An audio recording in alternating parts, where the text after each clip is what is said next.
Mire, ya ve que el domingo por la tarde a mí me gusta meditar de otra manera, de otra forma y profundizar un poco más las escrituras. Entonces, quiero que abra su corazón, hermanos, y que, y que me siga en lo que vamos a estar hablando. Abra conmigo su Biblia en Proverbios capítulo 13, versículo 12, un solo versículo, por favor. Ahora, déjenles hago una preguntita aquí. ¿Alguna vez usted ha sido decepcionado? Todos los días, por ahí. La decepción. El año pasado que tuve mi accidente con mi brazo y que me quebré totalmente, me despedacé, hermanos, el codo. Ya les había contado esta. Yo tengo unos primos que son tremendos, hermano, tremendos, vagos. Algunos se han convertido al evangelio, otros no. Pero son tremendos. Pero a pesar de que son muy inquietos, pues siempre han sido muy familiares y siempre lo procuran, siempre me hablan. Cuando están en problemas me llaman para que ore por ellos, para que les dé consejos. Siempre me han dado un respeto. Y cuando estaba en el peor momento de mi accidente, ¿verdad? Que fue muy doloroso y que fue un proceso largo, hermanos, de recuperación, de reconstrucción, con un par de cirugías y mucho dolor y todo aquello. Uno de estos ingratos me manda un video, hermano, y me dice: aquí te va, primo, para que te alientes, ¿verdad? Y en el video aparece un chamaquito, ¿verdad?, diciendo lo siguiente: si estás triste, decepcionado, abraza un zapato. y dice: un zapato, sí, un zapato, porque un zapato consuela. Mire, hermano, me dio un coraje. No se imagina el coraje que agarré. Me llené hasta de ira, hermano. Dije: lo voy a agarrar, lo voy a ahorcar, este ingrato. Pero ya cuando se me bajó el coraje, me dio risa y acepté la broma. La acepté ya con otras condiciones. Pero la decepción como que es algo que siempre está presente en nuestras vidas, hermano. Siempre, no faltan las decepciones. ¿Qué es una decepción? Una decepción es cuando no se llena la expectativa. Ahora, ¿con qué nos decepcionamos más? Con la gente. Se decepciona con un hijo, se decepciona con un esposo, una esposa, se decepciona con amigos cuando te han ofrecido tu amistad y cuando los necesitas no están ahí, o aquellos que te buscan únicamente cuando buscan un beneficio tuyo. O sea, de alguna o de otra manera, en nuestras relaciones que tenemos siempre hay decepciones. La decepción es cuando no se llenó la expectativa de lo que tú esperabas de una persona. Sí. Ahora, estas decepciones se convierten en desilusiones. Nos desilusionamos. Y puede ser muy peligroso porque muchas personas han sido decepcionadas tanto y desilusionadas tanto que ya perdieron la fe en la gente, hermano. Más los líderes, más aquellos que trabajan en la obra del Señor. Y llega el momento en que hay personas en que trabajan tan solas, trabajan totalmente aisladas, porque como han sido decepcionadas, como han sido desilusionadas, ya no comparten sus sueños, ya no hacen partícipe a la gente de lo que hay que hacer en la obra del Señor. Y hay gente que se privatiza completamente, se encierra en su propia vida y ya no abre su corazón para ningún lado. Ya no es muy fácil de hacer amistad, ya se encierra en su propio entorno. ¿Por qué? Porque ha sido decepcionado una y otra vez y otra vez. Eso hace que se pierda la fe en las personas. Mire, el cristianismo ha cometido muchos errores en la historia, pero en este tiempo también ha cometido muchos errores y hay gente decepcionada de la iglesia cristiana, totalmente decepcionados desilusionados por ministros que en algún momento predicaron una cosa y vivieron otra. Predicaron una cosa del púlpito y expresaron otra en sus relaciones seculares. O iglesias que, por ejemplo, me ha tocado ver y las he visto, y aún me ha tocado el poder experimentarlos cuando fui miembro, hermanos, que se pedía una cantidad de dinero para hacer algo, se esforzaba la iglesia, se juntaba, se daba, y aquello nunca ocurría. ¿Y qué pasaba después? Pues se desaparecía o se esfumaba aquella ofrenda. La gente queda desilusionada y la gente deja de dar, y cuando deja de dar pierde la bendición del Señor. Lo mismo es con las relaciones. Si te decepcionas de todas las personas, va a llegar el momento en que te vas a quedar solo. Porque de 10 personas que te ofrecen tu amistad, a lo mejor nomás uno es honesto. Pero hay que buscarlo y hay que tenerlos, porque las amistades son necesarias. Porque las relaciones son necesarias. Porque la iglesia, aunque nos decepcione, sigue siendo la iglesia de Cristo Jesús. Recordando, hermano, que somos un pueblo imperfecto sirviendo a un Dios perfecto. Entonces, ahí están las decepciones, hermanos. Leamos la escritura, Proverbios 13, versículo 12. ¿Lo tienen, amados? La esperanza que se demora es tormento del corazón. Esperanza que se demora. ¿Cuántas veces has orado, pedido algo y no llega?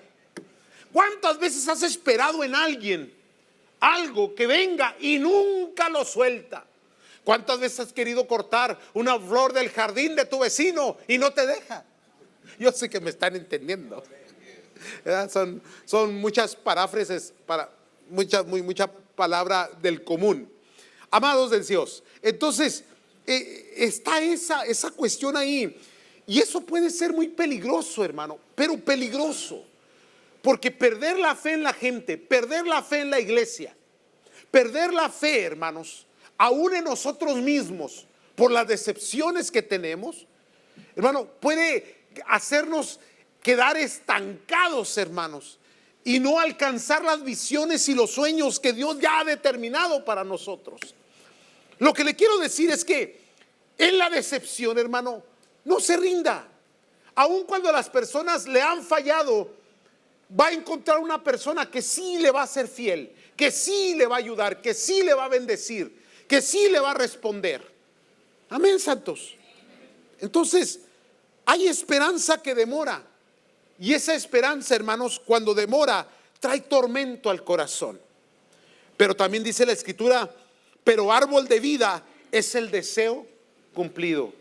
Porque el momento más sublime, más agradable, más glorioso de nosotros como creyentes es cuando es respondida la petición o cuando se responde a una necesidad de inmediato, hermanos. Sentir, hermanos, el compañerismo cuando verdaderamente lo necesitas. Sentir el amor de la persona con la cual has compartido tu vida cuando estás en tragedia, en dolor, en angustia, y aquella llamadita, aquella visita, aquella oración, aquel momento, hermanos, en que sientes que la persona está contigo. Cómo se alienta tu corazón. Tu vida se convierte en esto, árbol de vida, hermanos. Precioso, hermanos, esto. Entonces, vamos a profundizar aquí. Decepciones cuando no se llenan las expectativas. Las personas desilusionan. Y las personas, hermanos, en las relaciones quedamos a veces pero muy decepcionados. Pero ¿qué pasa cuando la decepción es Dios? Vámonos. Ahora sí, ¿verdad? Porque le voy a ser honesto.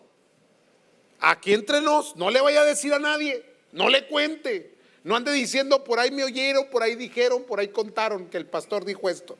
No lo cuente. Yo sé que está grabado, pero no le hace. Yo me he sentido decepcionado de Dios, hermano.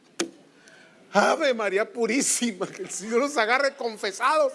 Si el pastor está decepcionado, entonces ¿dónde quedamos nosotros, las ovejas?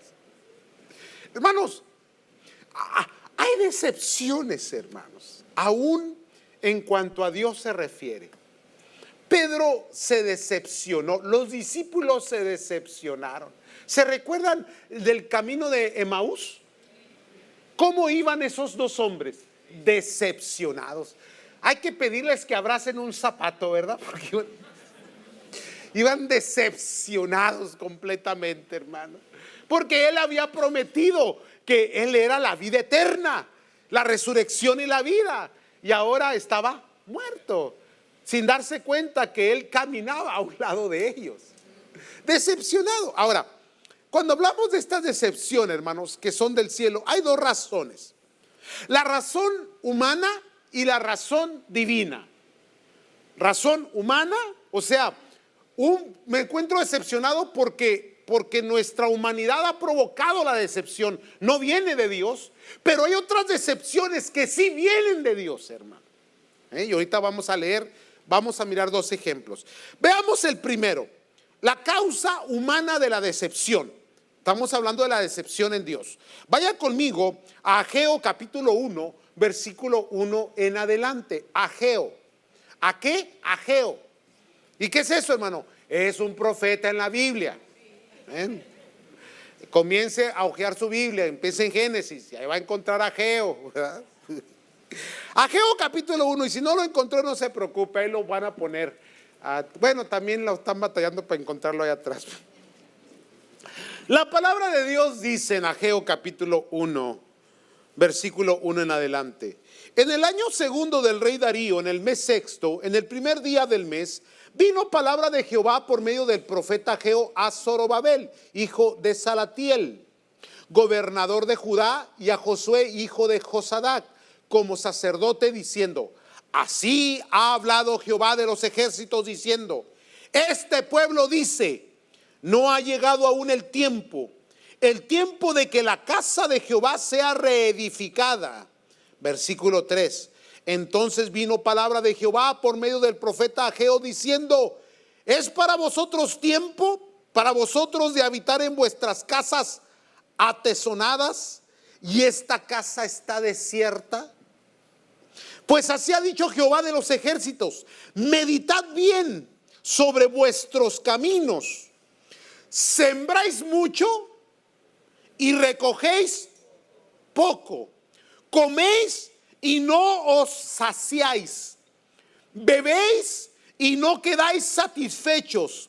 Os vestís y no os calentáis. Y el que trabaja a jornal recibe su jornal en saco roto. Ahora, ¿por qué?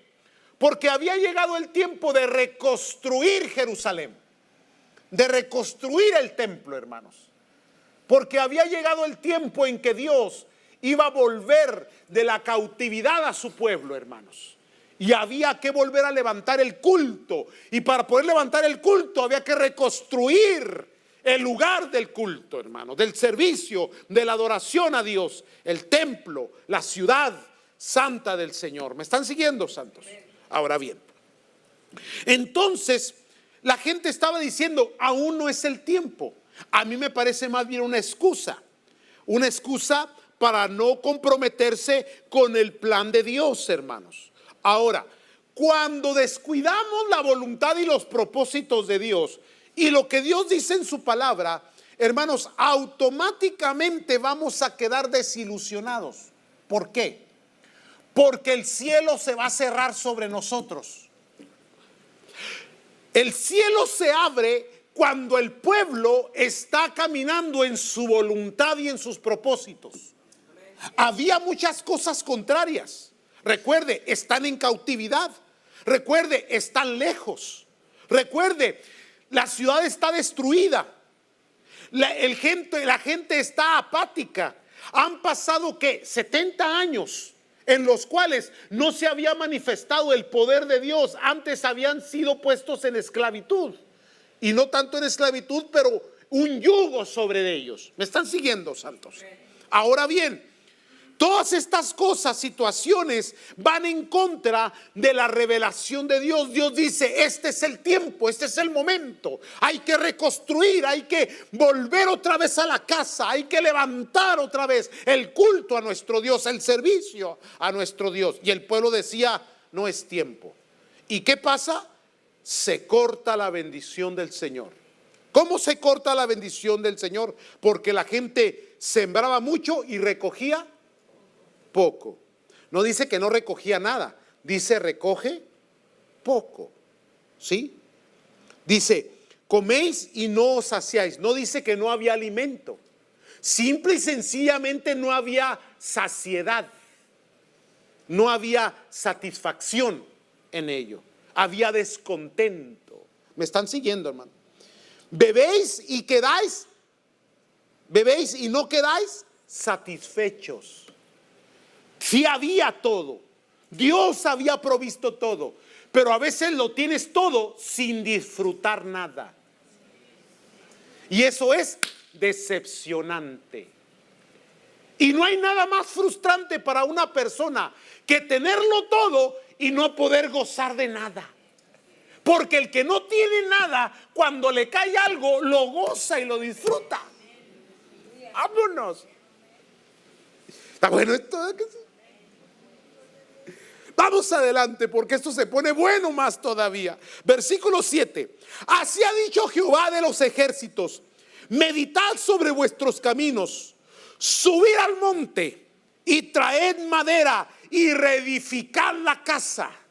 Es una orden. Vuelvan otra vez a su trabajo, al trabajo que Dios les ha mandado. Y pondré en ella, ¿qué dice su Biblia? Mi voluntad. Y seré glorificado, ha dicho Jehová. Versículo 9. Buscáis mucho y halláis poco. Y encerráis en casa y yo lo disiparé en un soplo. Se acaba de repente. Aparece el devorador y se acaba todo lo que se juntó, hermano. Hermano, mira, no se trata de cuánto tienes. Se trata si tienes la bendición de Dios sobre lo que posees. Eso es lo importante, hermano. Porque aún en la pobreza, en la escasez, puedes ser una persona enriquecida y bendecida y con gozo y con paz y disfrutando lo que tienes. Y habrá personas que en abundancia tienen, hermano, pero viven en una miseria, en una insatisfacción, hermano, y al mismo tiempo en una decepción tan profunda. Para nosotros lo más importante es la voluntad de Dios, los propósitos de Dios, hermano. El que camina en la sagrada, santa voluntad de Dios es un hombre, una mujer bendecido, bendecida, prosperada, en victoria, con satisfacción, con gozo, con alegría. Y las decepciones que llegan a su vida son pasajeras, pasan de largo. ¿Por qué? Porque el gozo del Señor es permanente en su vida, hermano. Porque disfruta lo que tiene, lo que es, lo que posee. Sea mucho, sea poco, no importa. Dios no tiene intereses en esas cosas materiales. A Dios lo que le interesa es tu bienestar, es tu salud, es lo que tú tienes, hermano, en lo que es la familia, las relaciones, las amistades, los hijos. Todas esas cosas son bendiciones del Señor. ¿Siguen aquí? Ahora, digan amén todos los decepcionados. Está bien, vamos adelante. Versículo 9. Buscáis mucho y halláis poco. Encerráis en casa y yo lo disiparé de un soplo. ¿Por qué? Dice Jehová de los ejércitos.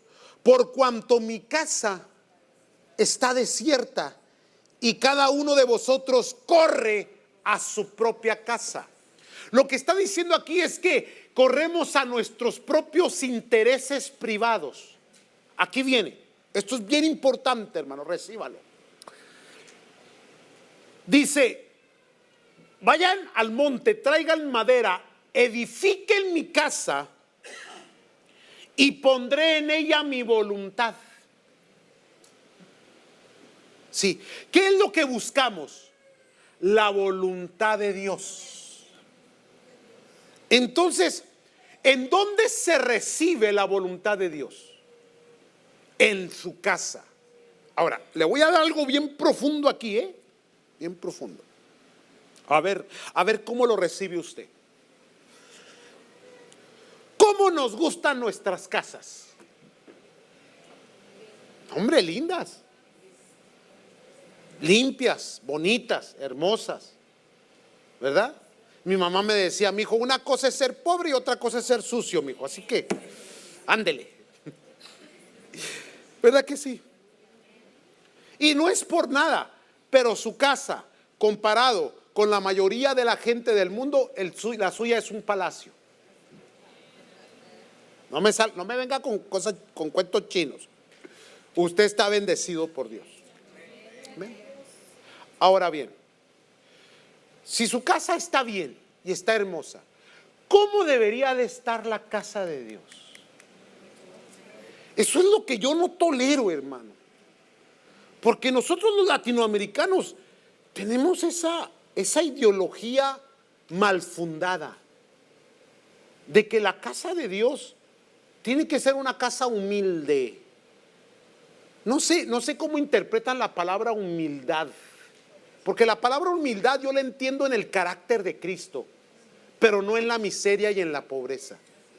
Antes bien, Salomón, cuando construyó con lo mejor, porque representaba la presencia de Dios. Entonces, cuando corremos a nuestras propias casas y descuidamos la casa de Dios, la voluntad de Dios deja de aparecer en nuestras vidas y comenzamos a caminar disfuncionalmente, en confusión, perdidos, con pasos equivocados y decisiones mal tomadas. Y el cielo se cierra. Vámonos. ¿Siguen aquí? Esto es nomás para ustedes. Los estoy honrando porque vinieron. Mire, entonces dice la Escritura: por cuanto mi casa está desierta y cada uno de vosotros corre a su propia casa, por eso se detuvo de los cielos sobre vosotros la lluvia. ¿Qué dijo Malaquías? Abriré sobre nosotros las ventanas de los cielos. Cuando habla de lluvia, no únicamente se refiere a que fructifique la tierra y multiplique el grano sembrado, pero habla de su bendición, de que toda buena dádiva y todo don perfecto desciende de lo alto del Padre de las luces, hermano, y que baja sobre su pueblo y que Dios bendice. Pero el pueblo que es bendecido es aquel que camina en su voluntad. Fíjate. Entonces, amados de Dios, somos decepcionados por Dios, no porque Dios quiera decepcionarnos, sino porque nuestras prioridades están mal ubicadas. Dios no dice que descuides tu casa. Dios dice: amarás al Señor tu Dios sobre todas las cosas. Vámonos. Vamos a terminar esto.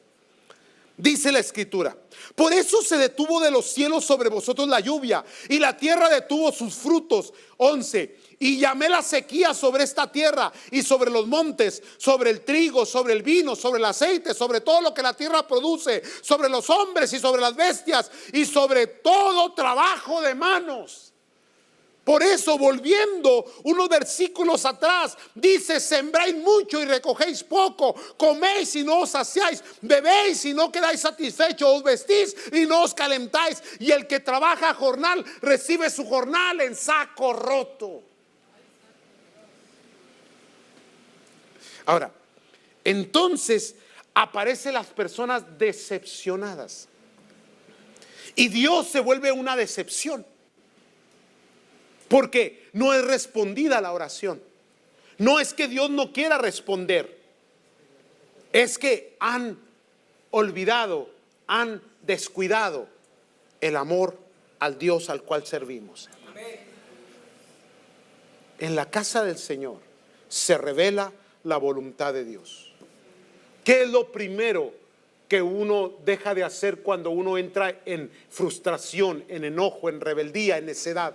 lo primero que uno deja de hacer es ir a la casa de Dios. Porque sabe uno, inconsciente o conscientemente, que ahí va a ser revelada la voluntad de Dios. Y la voluntad de Dios no puede ser revelada en un lugar descuidado, porque allí el pueblo es donde manifiesta. Por eso la ofrenda es importante, por eso la dádiva es importante, por eso darle al Señor lo mejor de nosotros, porque ahí se revela la voluntad de Dios. ¿Les cayó el 20? Número 1, decepción. Decepción por causa humana. Ahora vamos a la otra. Decepción por causa divina. Aquí te portaste bien, le echaste ganas, construiste la casa, le metiste todo el amor, le fuiste fuerte, fuiste fiel, te has portado bien, y a pesar de que le echaste ganas, estás decepcionado. ¿Aló? ¿No le pasa o nomás a mí? Causa divina. Segunda de Corintios capítulo 12, versículos 7 al 10. Pablo, no me diga que Pablo no fue fiel. Fue fiel, hermano, le echó ganas. Perseguido, azotado, dado por muerto, en un naufragio, puesto en la cárcel, y aún así siempre amó y sirvió al Señor. Amén. O sea, le echó ganas, pues. Ahora, que si tuvo sus cuestiones, claro que las tuvo. Recuerde que Pablo y Pedro se pelearon. ¿Sabían ustedes que se pelearon? Se agarraron del chongo los dos. Y dos hermanos enojados. Es Biblia. Ahí está. Así que no me salga con que perfecto no era el hombre, pero fue fiel. Fue fiel. Amó a Dios hasta todo su tiempo, hermanos. Ahora bien, miren lo que dice. Él está hablando de las revelaciones, de lo que Dios le ha dado, esas revelaciones divinas que vienen sobre él. Versículo 7 de 2 de Corintios 12, versículo 7. Y para que la grandeza de las revelaciones no me exalten desmedidamente, porque si algo que entendía el apóstol era que tenía que mantener su humildad, y no precisamente la de pobreza, sino la del carácter de Cristo. Amén. Y resulta que cuando Dios usa a alguien, luego se le sube a la cabeza y ya quiere que le prendan veladoras, y ya quiere ya quiere guaruras, y ya quiere que le carguen el maletín, y ya quiere que no, cálmese, eso, olvídese. Si Dios lo usa, hermano, qué bueno que Dios lo use, pero bájele. Ya después quiere que le llamen apóstol, que le digan el profeta, ¿verdad? Que le pongan reservado en la silla, no, olvídese esas cosas. Entonces Pablo tenía eso, la revelación que recibía era algo grande, maravilloso, hermano. Entonces en algún momento se quería exaltar, porque le salía lo humano, el ego propio que brota, hermano. Después queremos reconocimiento, alabanza, queremos que la gente nos vea, nos aplauda, ¿verdad que sí, santos? Nomás a mí me pasa, okay. Sí, queremos que todo el mundo se nos someta en el entorno, ¿verdad? Queremos que cuando vayamos pasando la gente se incline.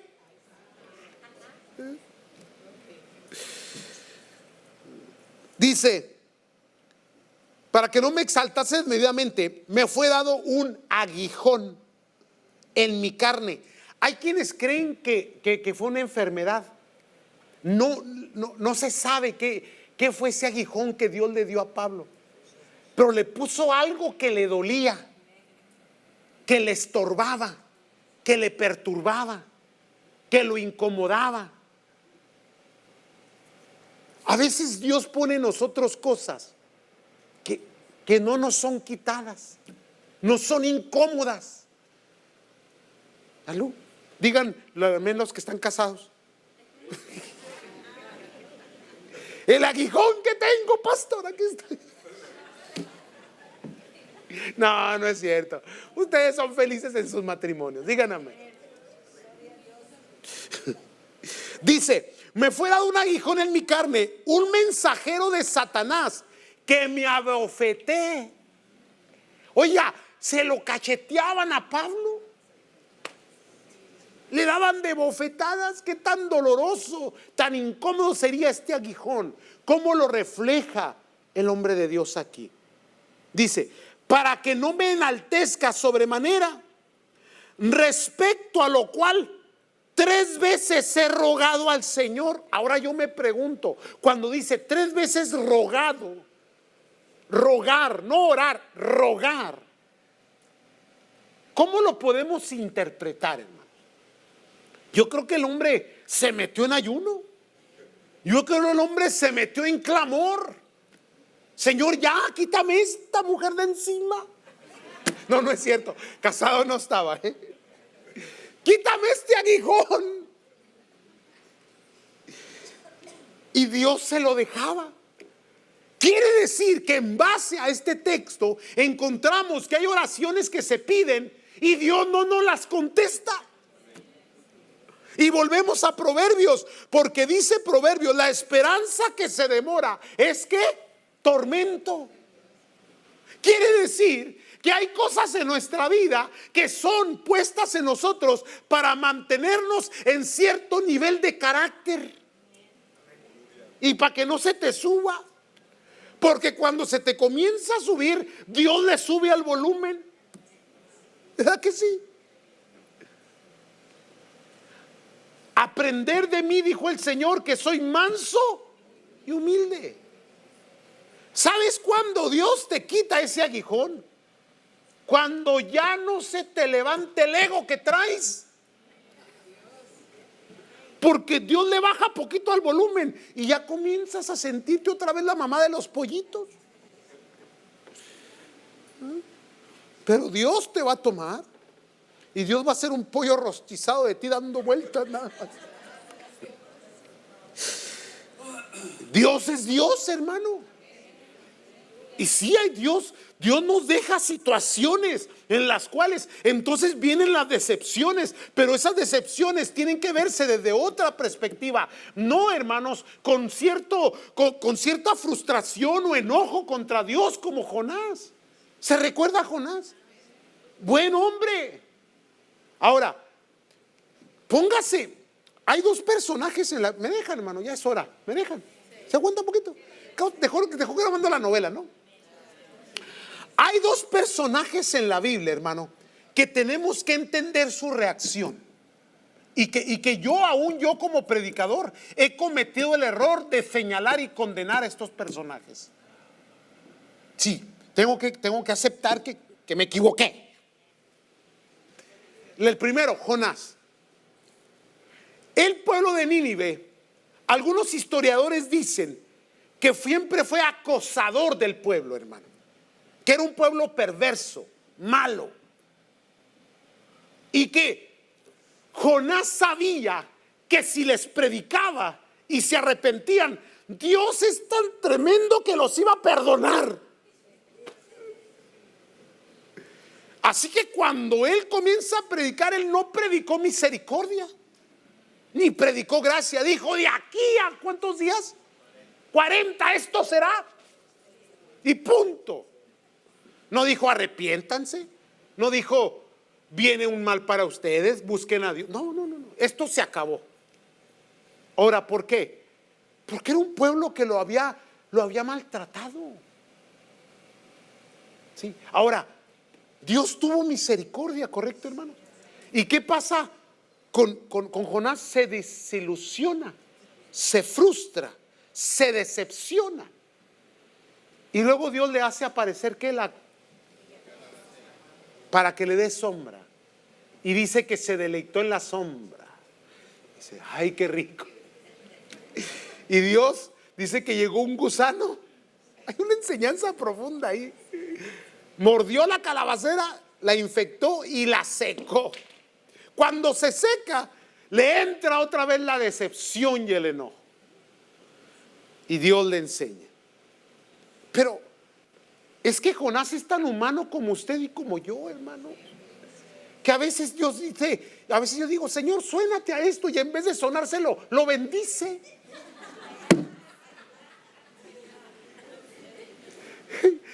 Y yo ya tengo 2 trabajos. Ahora, no porque Dios quiera bendecir al que hace mal, sino por enseñarte a ti algo, que Él es Dios. Que Él es Dios. y que Él da, quita, pone, multiplica, Él divide, Él hace lo que Él quiere porque Él es Dios. Y si Dios decide perdonar a Nínive, Él es Dios. ¿A ti qué te importa, Jonás? Aunque andes corriendo por otro lado, vas a volver al lugar donde yo te mandé. Otra persona que también hemos levantado crítica contra ella es la esposa de Job. ¿Para qué? ¿Para qué? Es una mujer desilusionada, decepcionada. Le dice, ¿para qué clamas? Maldice a tu Dios y muérete. Ahora, qué tremendo, hermano. A Job le quitó todo menos a la esposa.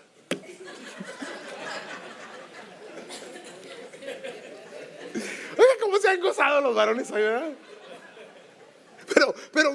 Pero independientemente de eso, estamos hablando de una mujer que perdió todos sus hijos. ¿Cómo no va a estar decepcionada? ¿Cómo no va a tener dolor en el alma y amargura en el corazón? Al varón le resbala un poco más, pero a la mujer quítale un hijo. Ahora quítale 10. ¿Dónde la dejas? Por eso es que cuando uno profundiza en las escrituras, uno entiende muchas cosas, hermano. Que la decepción es parte de nuestra humanidad. Y que detrás de esa decepción siempre hay una gloria de Dios. Siempre hay una enseñanza de Dios. Siempre hay una manifestación de Dios. Siempre hay una misericordia de Dios. Volvemos a Pablo, dicen amén. Órale pues. Entonces le fue dado ese aguijón. 3 veces pidió a Dios y las 3 veces le fue negado. Y luego dice la escritura en el versículo 9: y me ha dicho, bástate mi gracia. Bástate mi gracia.